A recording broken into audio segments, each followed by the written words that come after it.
Hello, everyone, and welcome back to another episode of the Courageous Curiosity Podcast. I am Superintendent Ben Mainka here today with a little bit of a different show, something that I think will interest a lot of the people that watch this or listen to this podcast.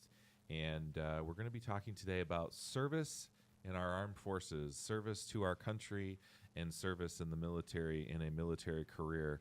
And, we have a lot of students that, they're thinking about what are they going to do when they leave high school?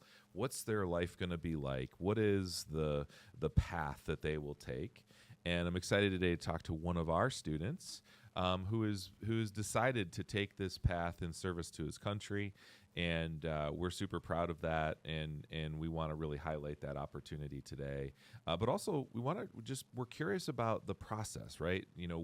What is the life of somebody that chooses military service like? What is the time frame like? What is the whole thing? And it's certainly, we talk about the men and women who serve our country, who make it so that we can come to school and to work and live in a free and safe society.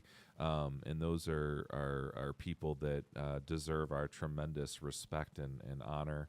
But at the same time, it's a process to get there, right? It's not just something that you run into. There's things that it takes to kind of get to that point. So here's one of our students here with a couple members of our military community who do recruiting, and I'd love for each of you to just to start out by saying a little bit of what it is you do, and maybe what led you to consider a career in the military, and what caused you to say this is kind of the life I want to have in the service that I want to provide. So, Technical Sergeant, we'll start with you. You can introduce yourself, give us your background, and what led you to kind of choose this path. Yeah, good morning. I'm Technical Sergeant Jason Manasseri. I'm with the Michigan Air National Guard out of Selfridge Air Base. And for me, it was growing up, I just knew I wanted to do one of two things, whether it be law enforcement or military. And obviously the military prevailed. Sure. Going into it, I kind of was already working. I was a little bit older than most of the average group that joins the military. I was 30 years old when I joined. But at that point, I was just figuring like, okay, this is still the path I want to take. I found out about the Air National Guard, which is part-time, which allowed me to continue on with my civilian career at that time. And it was the best of both worlds. I couldn't ask for anything else. And ultimately, I got into recruiting just kind of as one of those things where it's like, hey, what's this all about? I started as their admin and then saw what recruiters did, and my recruiter did a world of difference for me. I wouldn't be here today if it wasn't for him. But ultimately, I saw what they did, how they help people, not just high school students, but the populace as a whole. And I said, that's kind of where I wanted to be. And ultimately, I just kept pursuing until I could find a position that would allow me to be a full-time recruiter for the Air Guard. Wow, that's awesome. And you obviously have a little bit of a non-traditional path going into it after you'd been in, civilian work for a while. But a lot of the people that you're talking to and recruiting are really looking at going right out of high school. So it's just interesting to know that there are multiple paths to this. It's not just a one-size-fits-all approach, right? Right. Yeah. There's a lot of different avenues on the Air Guard side of the house where, if it's a high school student who's looking to come in, whether they want to learn a new skill, maybe they want to take a gap year between starting college and graduating high school, they may do this, get all their training done, and kind of start getting some awesome benefits for it. And then at the same time, they may do it just because, hey, looking for route to pay for school or trade school or something like that. That's awesome. All right, Staff Sergeant Murphy. Yes, sir. Good morning. I'm Staff Sergeant Murphy. I'm a Marine Corps recruiter here for the area. I've been in the Marine Corps for about 9 years now. I'm a power plants mechanic, which is a really fancy way of saying I build helicopter engines. Oh, wow. That's awesome.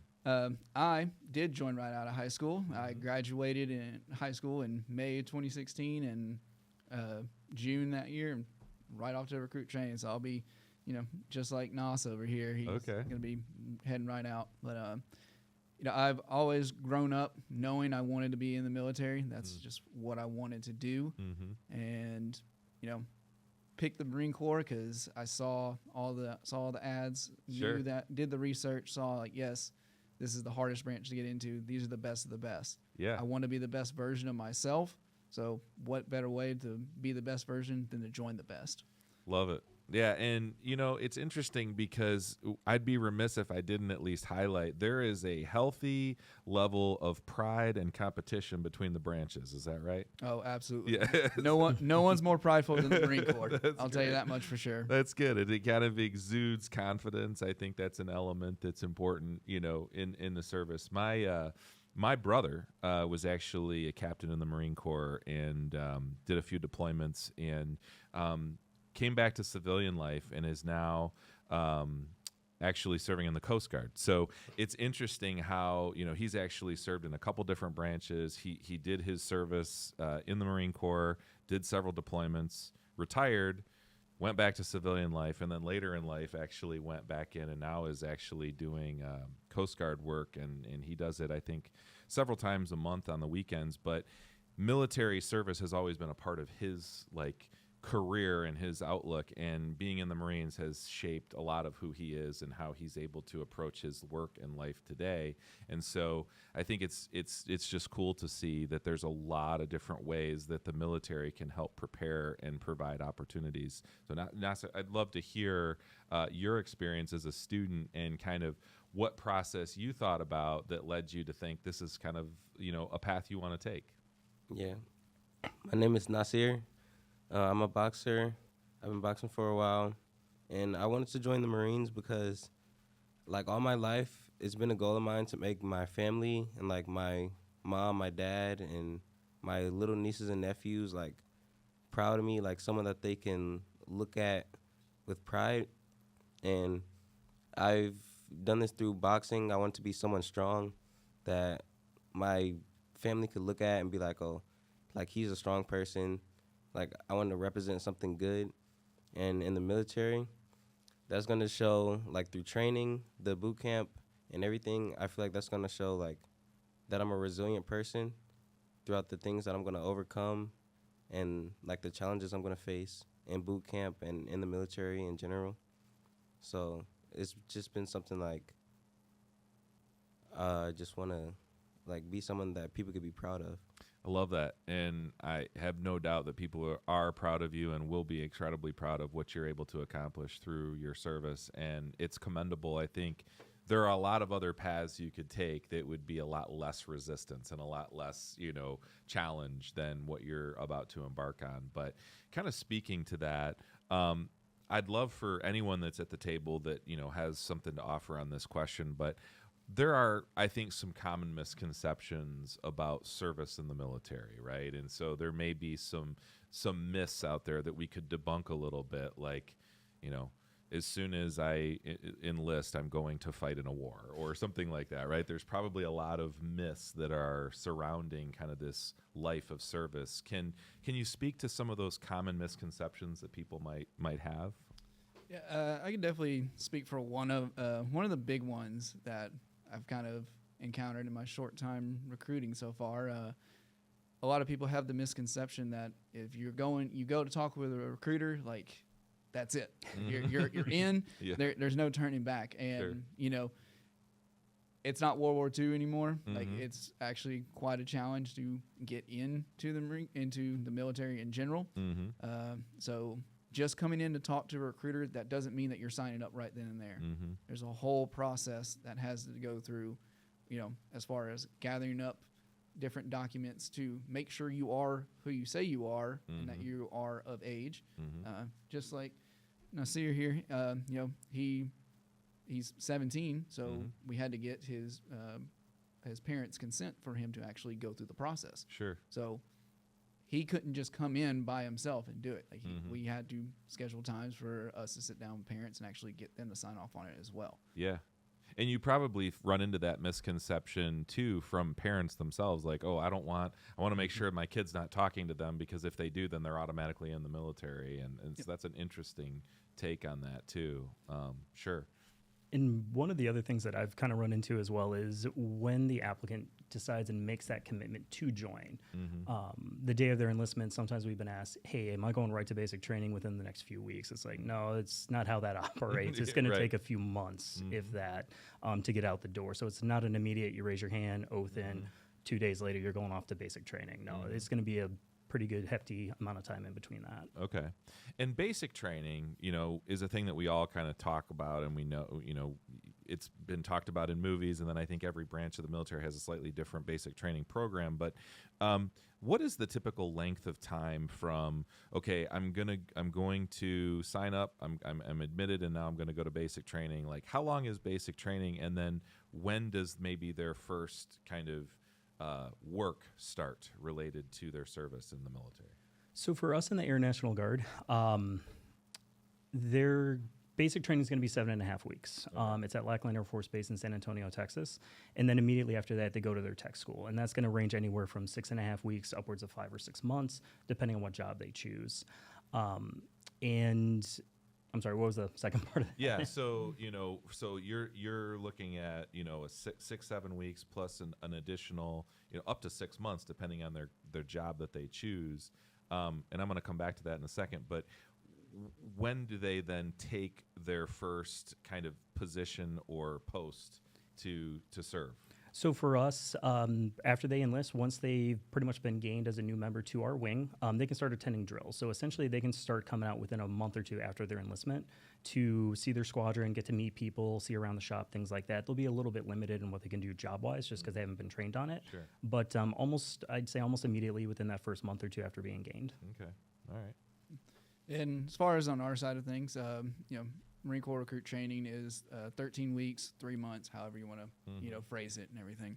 And then same thing, with the follow-on schools, it can range anywhere from, a month long to 6-7 months long. It all depends on the job. Nasir here, he's going into the cyber world of things, so his school is about 6 months long. Okay. So once he completes 3 months of recruit training, he then goes to 6 months of cyber school. From there, as if he doesn't have any more follow-on schools after that, he will then be put at his first duty station. And so that's where he'd be actually stationed, doing his job 9 to 5, rocking and rolling, doing great things. And, that's kind of the general path, as far as the active duty side of things goes. Sure. The reserves, a little bit different, but pretty much the same process. You still got to go to recruit training. You got to go to your schools. Yep. You got to make sure everything's all good. Yeah. So Nasir, you obviously, as a high school young man, there's a lot of things that you could be doing. And so you leave high school, and a lot of people are like, you know what? I'm going to take a gap year. I'm going to just relax for a few months. You're like, nah, I'm going right into training. I'm going to start hitting the ground running. And then you got another 6 months. What was that process like, thinking about going into that? And did you have to kind of wrap your head around, like, I'm all in, I'm going after this, and really kind of commit yourself that way? Well, for me, like, I always knew that I wanted to do something, like, right out of high school, because it's not like I'm too busy right now anyway. So I just wanted to do something, because I don't like really being idle, to say. Like, for me, I, like, always need to do something.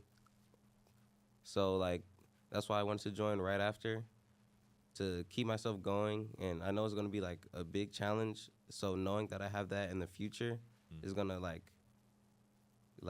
for me, mentally, it keeps me going. Yeah, yeah.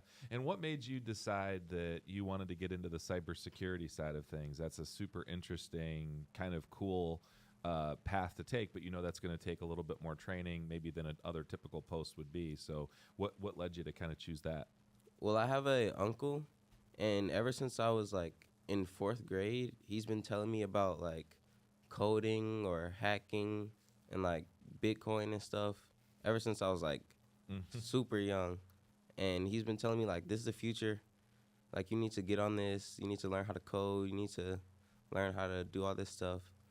And, like, now I'm seeing it in the future. Like, it's getting more integrated with the world. So I feel like that'll be a good job for me to have.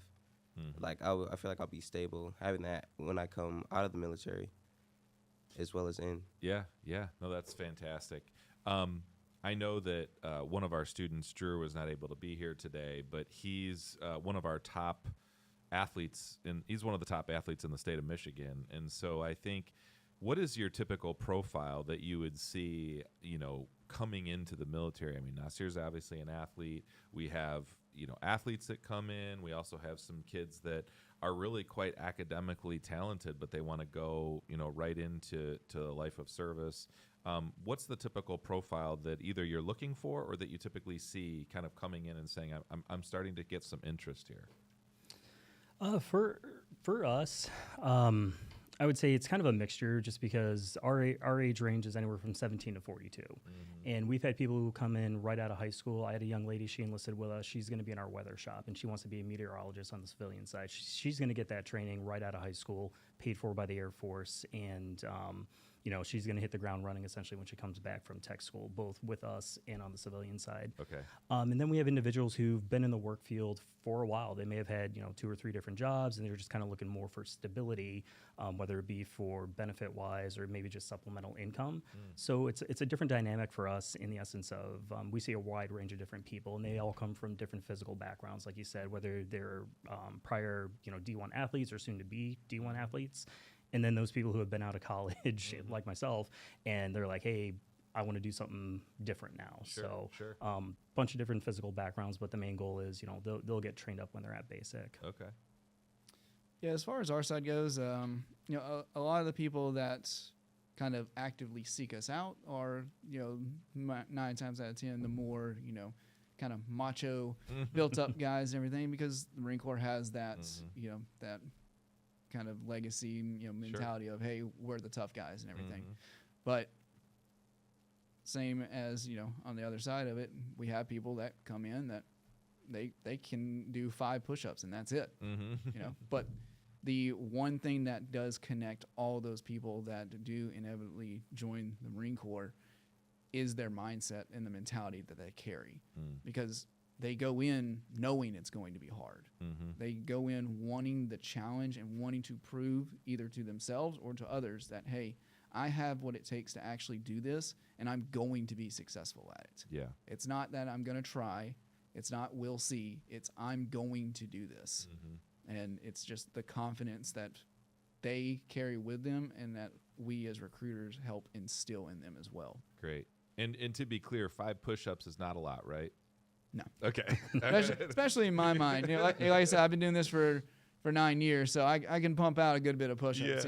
Yeah. Well, my daughter went to speak to a recruiter recently. She's a senior in high school, and her main goal was because they had a pull-up bar at lunch, and she wanted to show how many pull-ups she could do. And so, it's just interesting to see how kids will gravitate to, these things. But I do imagine that generally there's a bit of pride, right, that comes from service to your country. Can you speak a little bit about I know we've talked a lot about the attributes and what it's like and the training and all of that, but isn't there just kind of a general sense of pride, like, look, I want to give back to my country. I want to serve this place. This is the land that I love. All of the things that you kind of, we think about patriotism, we think about those things. Isn't there an element here of like, I just really feel like I want to be a patriot. I want to serve. I want to defend. I want to be a part of, my country's legacy, if you will. Yeah, definitely. There's overall just a sense of pride for service and everything, and that's where the different branches kind of come into play with everything, because each branch has their own. We have the active duty side, we have the reserve side, we have the Air National Guard, we have the Army National Guard. So there's all the different avenues of approach that you can take for service, because hey, you might be someone who went to college and you're up there in age and you're like, man, I really, really still want to be in the military, but I'm also 29 years old.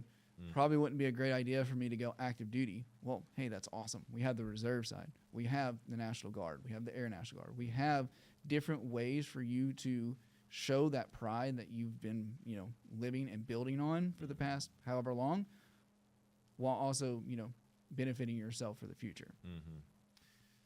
Nasir, I'm going to ask you this question. I don't expect you to know this answer at 17, but what's your end game, right? Like, what do you see yourself doing 10, 15, 20 years from now? Have you thought about that and what that looks like for you as you envision your career in the military? For me, I don't know. I know, like, I just want to be, like, I want to be a role model. Like, if I end up having kids, I want people to think about, or, like, my family. I just want to be someone that people could look up to in the future. Like, I want to be someone who, like, people go when they want to learn something, or, like, just a good example to everyone around me. That's my main goal in life. That's powerful, and I can see this helping you get there, for sure. That's awesome. So one last kind of question here as we're kind of starting to wind down is, what is the typical career, right? So, I know that, technical sergeant, you've had a little bit of an atypical path, to service, but so what is I would say the typical, you're in for 10 years, you're in for 15 years, some people are in for 30, what is the typical career look like? Because there's so many jobs, we talk about Nasir going into cybersecurity, you talked about meteorology, there's all of these other places where I can get trained, I can do these things, but what does a career look like in terms of my time commitment to service, and maybe it's a different answer for different branches? Yeah, so I mean, in my experience with the Air National Guard so far, it's unique in that you can use the Air Guard to your advantage, in the essence of you may come on board as a security forces member, an MP, and you could do that for the first 6 years, and you're saying, hey, this has been fun. I still want to be in the Air Guard, but I may look to switch to a different career field. Maybe I want to go to maintenance now and learn how to do electrical maintenance on aircraft. You can gain that technical skill. So you have the options to move about within the Air National Guard, whether you stay 6 years, 10 years, 20 plus years. Okay. I've run into individuals that have had 3 or 4 different career fields with their time, and they've loved every part of it. So you can use it to your advantage in that regard. And I mean, as far as it being a typical career, it is what you make it. And I always say, if I leave recruiting, my next step will probably be like airfield management, because then I can go work at, potentially an airport somewhere. Okay, that's awesome. Yep. And on our side of things, like you said, there's a lot of jobs. Marine Corps has about 350 different jobs to choose from. So if you can't find something, maybe start shopping somewhere else. I don't know. But I'll use the active duty side just because it's kind of the easiest one to describe. Regardless of reserve or active duty for the Marine Corps, any obligation you have is a grand total of 8 years. Okay. Now, that does not mean that it is 8 years straight through. So a typical, contract that people always say, you're signing a contract and everything, is 4 years active duty. So that means that you are signing to serve for 4 years of active duty service. Those remaining 4 years are in what's called the inactive reserves. So after you get out of the Marine Corps, you've done your 4 years, said, hey, that was awesome, had a great time, gonna go live my life doing some other stuff now. The Marine Corps is like, hey, understand, appreciate it, here's all your benefits, go have fun. So for those next 4 years, you're still part of the inactive reserves. So if some super crazy stuff were to happen, and for whatever reason the massive volunteer force is not enough, they could reactivate the inactive reserves. Okay. It's not going to happen. It's not going to happen. Our volunteer force is huge.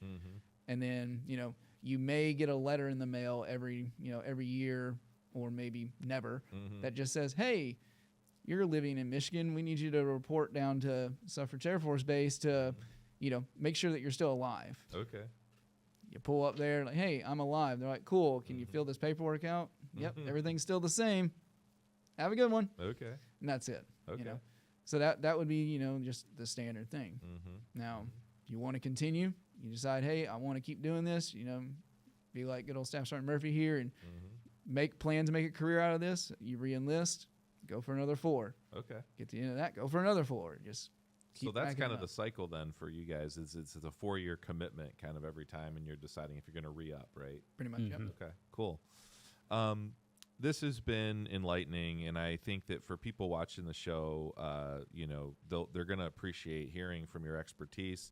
And Nasir, just super impressed with you. Thank you for deciding to support, our military and your country. It's noble and something that I think will definitely achieve that goal of being a role model for somebody and a lot of people in your life at some point. So we want to also be remiss if I did not thank our men and women who serve in our armed forces and military in all of the different roles and ways that you can serve. We appreciate you and thank you for all that you do to make it so that we can come to work and go to school and do all the things that we do on a daily basis. Thank you to the three of you for your time today. It's been enlightening. If you have any interest, if you're a student at our high school, if you have any interest, you can talk to these guys. You can talk to other recruiters that are available through our Student Services office. And if you're a parent that has interest as well, you can reach out to our Student Services office, and they can get you in touch and identify and help you walk through some of those misconceptions. But it is certainly an honor to serve our country, and we appreciate all of you that do. And for the rest of you, thank you for watching, and I hope you stay curious. Have a great day.